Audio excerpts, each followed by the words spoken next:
Dans un monde où l'hypocrisie religieuse atteint des sommets, certaines vérités ne peuvent plus être cachées. Aujourd'hui, c'est une prophétesse qui ose briser le silence, quitte à mettre sa vie en danger. Elle dénonce sans filtre les pratiques sombres d'un homme que des millions de fidèles vénèrent, le pasteur Marcelo Tunasi. Selon son témoignage, derrière les belles paroles et les miracles de façade se cache un univers lugubre, dominé par des pactes secrets, des rituels interdits et des alliances impies. Elle raconte comment elle a été approchée pour rejoindre un cercle de pasteurs et prophètes liés à la franc-maçonnerie, un clan où la foi n'est qu'une couverture pour des ambitions ténébreuses. Ce qu'elle a vécu après avoir refusé glace le sang, attaques spirituelles, menaces de mort, isolement total. Et ce n'est que le début, car elle révèle aussi pourquoi Maman Blanche a été brutalement écartée, et comment la nouvelle épouse du pasteur a été initiée juste avant leur mariage. Info du Monde vous propose l'intégralité de ces révélations à suivre très attentivement. Juste après le générique, retrouvons la prophétesse qui nous dévoile la vie mystérieuse et les pratiques du pasteur Marcelo Tunasi.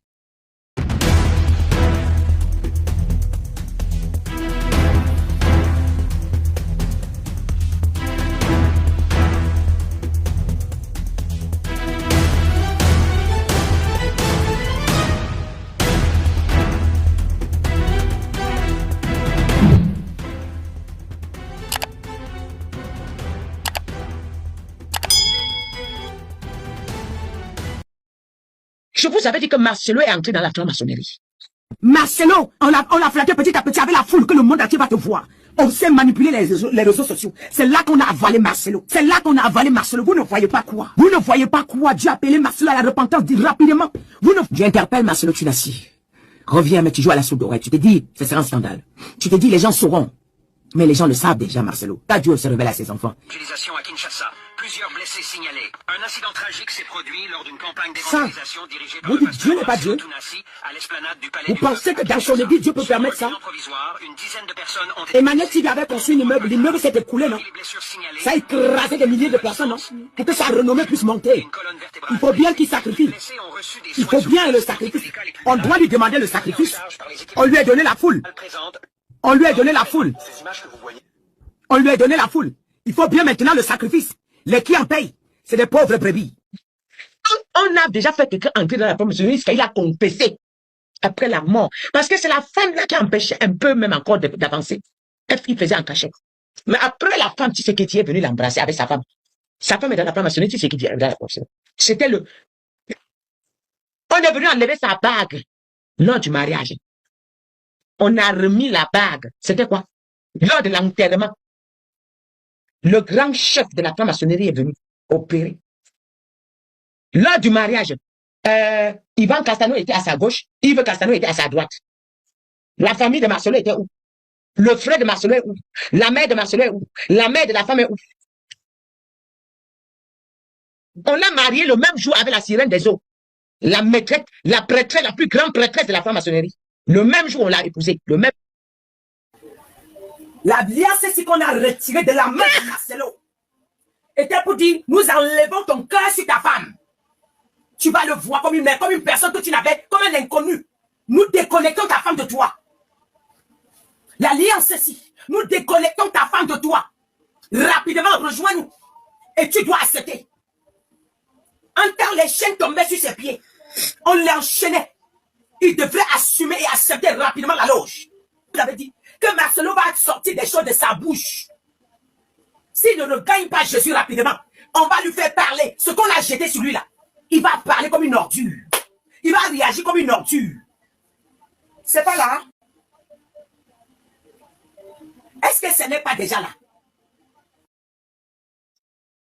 Qu'est-ce qui vous étonne? Quand j'ai vu l'alliance, j'ai fait une vidéo, j'ai dit que c'est grave. C'est grave. C'est grave. Lors de l'enterrement des obsèques, oui! Lors des obsèques, bien sûr, le mariage là, pourquoi on a touché sa bague? Jusqu'à déclarer, je déclare que je te marie. Par rapport à quoi? L'homme déclare qu'il marie quelqu'un. Vous n'avez rien, vous êtes aveugle.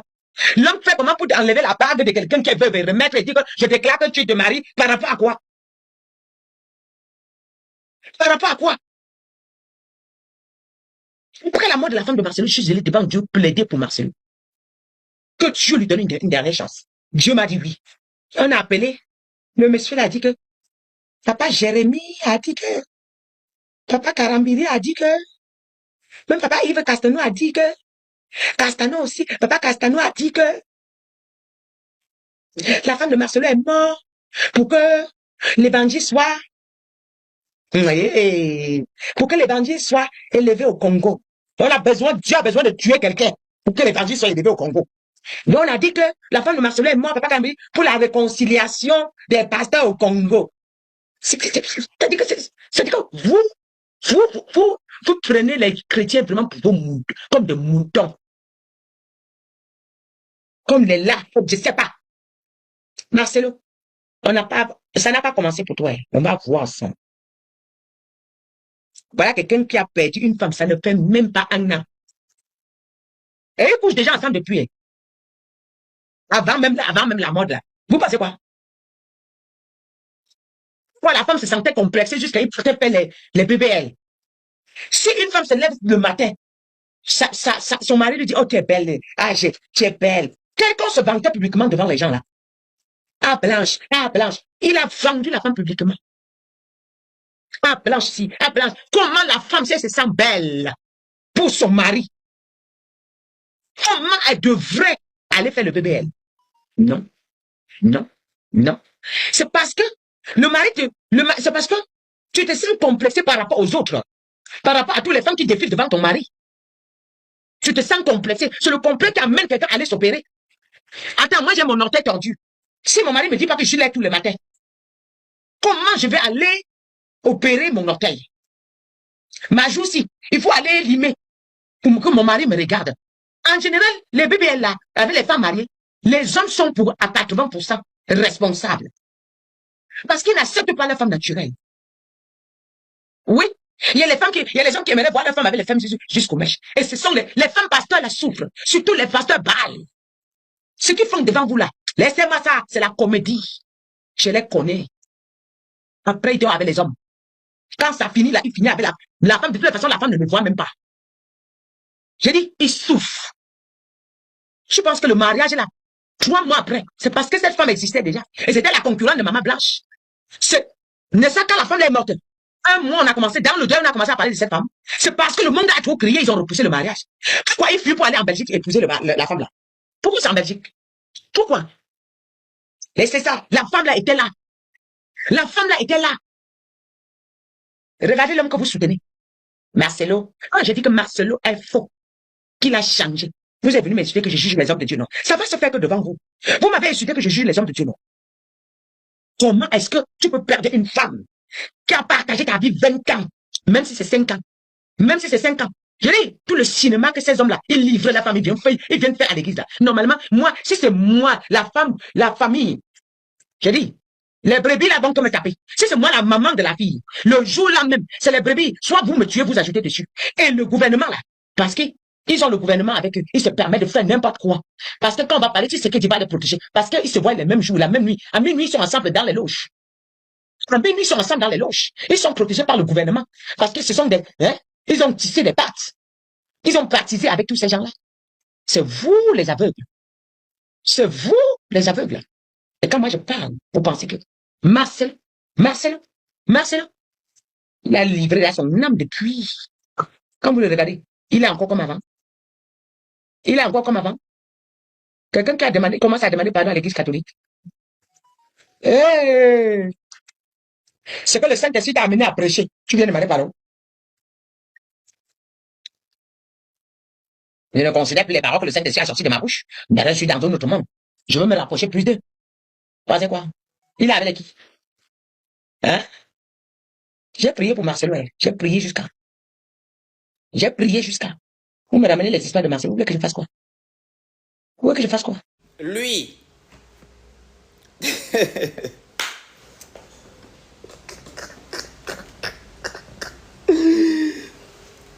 Ce revenant a eu à dire quelque chose de très grave pour le peuple africain. Il a dit dans l'une de ses prédications que il est d'abord chrétien avant d'être congolais. Écoutez bien, peuple congolais, peuple africain, comment ces gars-là manipulent le langage parce qu'ils sont dans des loges où on leur apprend à tromper les peuples pour s'enrichir. Ils n'ont plus rien à foutre, ces gens-là. Il a dit, les chrétiens, avant d'être congolais, ça veut dire que avant de venir dans la chair en tant que congolais, son esprit est chrétien. Écoutez, je vais vous lire 3 passages bibliques. Ouvrez bien vos oreilles. Je ne suis pas chrétien, hein, mais je vais vous montrer que ces gens-là, même la Bible qu'ils enseignent, déjà ils n'enseignent même pas la Bible.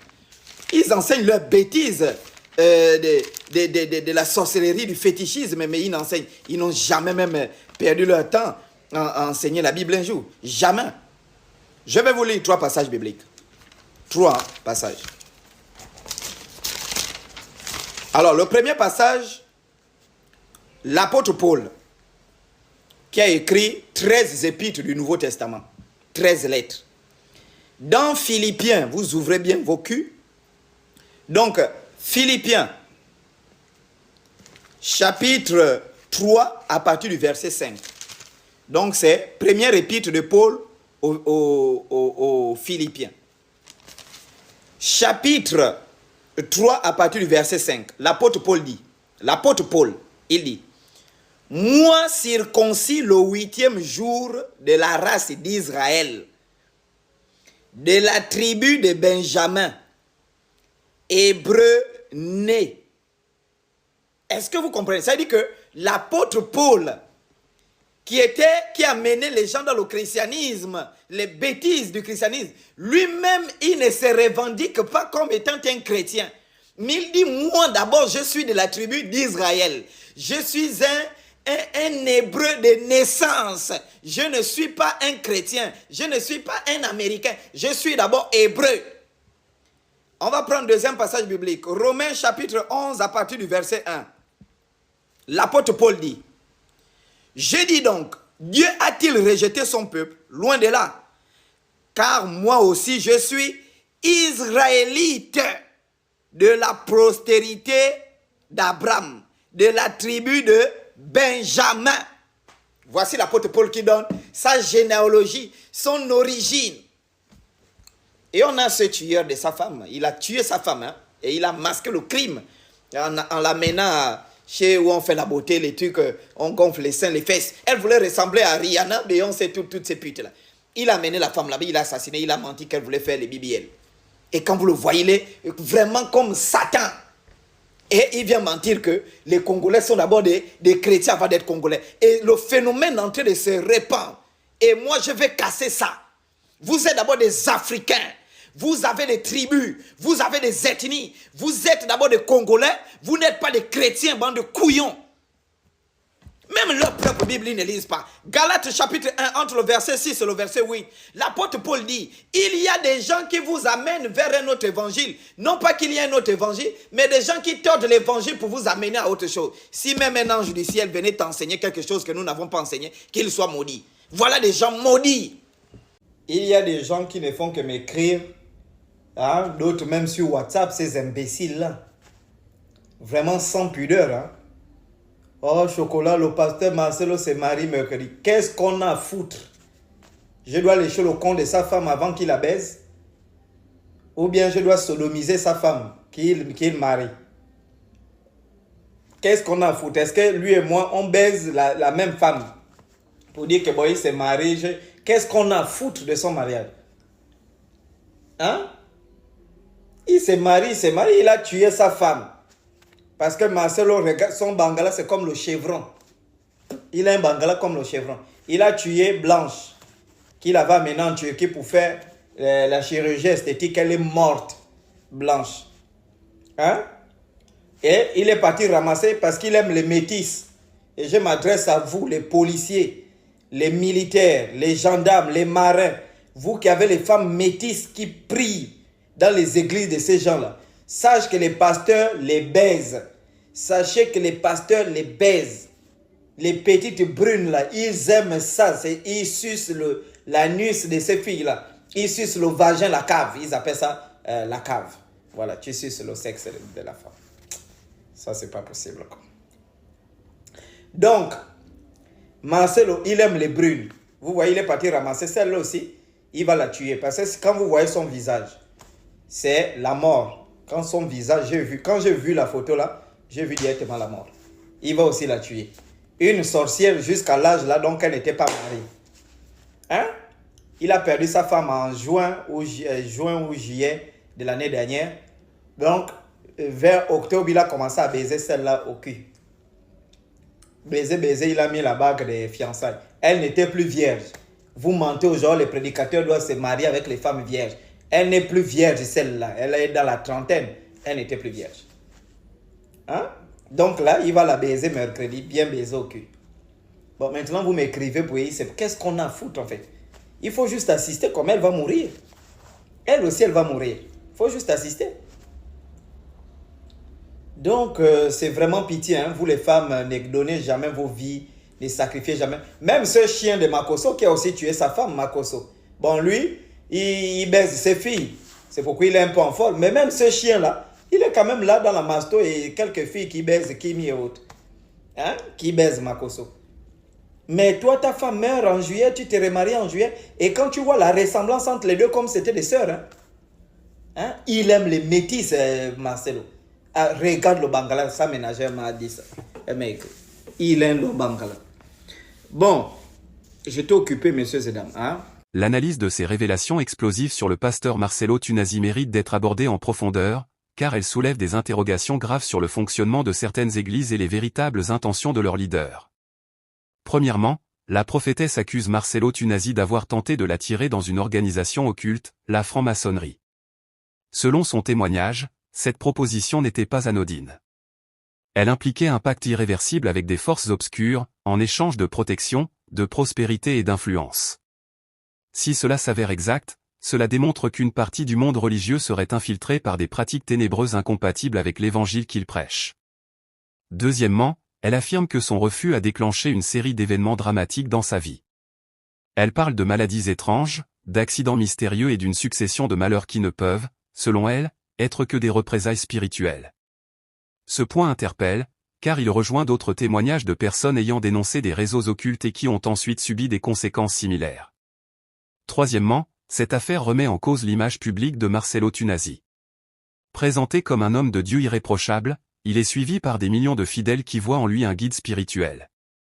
Mais derrière cette façade, la prophétesse révèle une autre réalité, celle d'un homme lié à un clan secret qui manipulerait la foi pour servir des intérêts inavoués. Quatrièmement, elle parle de l'existence d'un réseau de pasteurs et prophètes francs-maçons qui se soutiennent entre eux. Ces leaders formeraient une fraternité où chacun protège les secrets de l'autre. Cette révélation soulève la question suivante, jusqu'où s'étend cette influence occulte dans les églises africaines et même au-delà? Cinquièmement, la prophétesse évoque un cas particulier qui confirme, selon elle, la dangerosité de ce réseau, l'éviction brutale de Maman Blanche. Cette femme aurait voulu rompre tout lien avec la fraternité, ce qui lui aurait coûté sa position, sa réputation et peut-être même sa sécurité. Cette disparition suscite encore aujourd'hui de nombreuses spéculations. Sixièmement, l'histoire de Maman Blanche montre que quiconque s'oppose à cette organisation finit par être éliminé ou réduit au silence. Ce schéma d'intimidation est typique des cercles occultes où la loyauté est imposée par la peur et la menace constante. Septièmement, la prophétesse ne s'arrête pas là. Elle affirme que la nouvelle épouse du pasteur Marcelo Tunasi a été initiée dans la fraternité juste avant leur mariage. Cette initiation, selon elle, n'était pas un choix personnel mais une condition imposée pour consolider les liens du pasteur avec cette organisation secrète. Huitièmement, cette révélation choque d'autant plus qu'elle remet en cause la sincérité de l'union présentée publiquement comme un mariage béni de Dieu. Si ce qu'elle dit est vrai, alors ce mariage ne serait qu'un pacte stratégique visant à renforcer des alliances occultes. Neuvièmement, cette affaire démontre que les apparences sont trompeuses. Beaucoup de fidèles suivent aveuglément leur leader spirituel, sans jamais soupçonner ce qui se cache derrière les discours et les miracles de façade. Cette confiance aveugle est ce qui permet, selon la prophétesse, à ces pratiques de perdurer dans l'ombre. Dixièmement, son témoignage est aussi un avertissement pour les chrétiens. Elle appelle à ouvrir les yeux, à ne pas se laisser berner par des leaders qui utilisent le nom de Dieu tout en servant d'autres maîtres. Cette dénonciation courageuse vise à réveiller les consciences et à briser le silence sur un sujet tabou. Onzièmement, ces révélations posent également un problème moral, si un homme de Dieu est réellement impliqué dans de telles pratiques, alors combien d'autres figures publiques sont dans la même situation? Combien de pasteurs prêchent l'évangile tout en entretenant des alliances occultes dans l'ombre? Douzièmement, Il est aussi important de souligner que ce type de témoignage entraîne des conséquences graves pour celles qui parlent. En dénonçant ce réseau, la prophétesse s'expose à des menaces, à l'isolement, et peut-être même à des tentatives de destruction physique ou spirituelle. Son courage ne doit pas être sous-estimé. 13e, cette affaire pourrait aussi avoir un impact considérable sur la foi des fidèles. Certains risquent de perdre totalement confiance en leur leader religieux, tandis que d'autres refuseront de croire ces accusations, considérant qu'il s'agit de diffamation. Ce conflit entre vérité et aveuglement est inévitable. 14e, au-delà des accusations, ce témoignage révèle un système bien huilé où la religion n'est parfois qu'une façade pour cacher des intérêts occultes. Il appelle chacun à faire preuve de discernement et à ne pas se laisser séduire par des paroles douces et des miracles spectaculaires. 15e, il est clair que ces révélations, vraies ou non, mettent en lumière un débat crucial sur la corruption spirituelle et l'existence possible de réseaux occultes dans le monde religieux. Si elles sont confirmées, elles marqueront un tournant historique dans la perception de certaines églises et de leurs dirigeants. Cette affaire doit pousser chacun à se poser des questions et à chercher la vérité, car la foi ne doit jamais être utilisée comme un instrument de manipulation. Ces révélations autour du pasteur Marcelo Tunasi ne peuvent pas être ignorées. Elles frappent de plein fouet la communauté chrétienne, mettant en lumière des zones d'ombre que beaucoup refusent de voir. Si ce que la prophétesse affirme est exact, alors nous sommes face à un scandale spirituel d'une ampleur sans précédent, où la foi de millions de fidèles est utilisée comme un outil de contrôle et d'asservissement. Il est temps pour chacun d'ouvrir les yeux et d'accepter que derrière les belles paroles, les grands miracles et les prédications enflammées peuvent se cacher des pratiques inimaginables. Les fidèles doivent cesser de mettre aveuglément leur confiance dans des hommes, car seul Dieu mérite cette confiance. Cette histoire doit servir de signal d'alarme, ne suivez plus un leader pour son charisme, mais pour la vérité qu'il porte réellement dans sa vie. La prophétesse, en brisant ce silence, prend un risque immense. Son courage doit inspirer chacun de nous à ne pas rester complice du mensonge. Car en refusant de voir la vérité, nous devenons indirectement les soutiens de ces réseaux qui détruisent les âmes au lieu de les sauver. Le silence face au mal est une forme de participation au mal lui-même. Aujourd'hui, vous qui regardez cette vidéo, vous avez un rôle à jouer.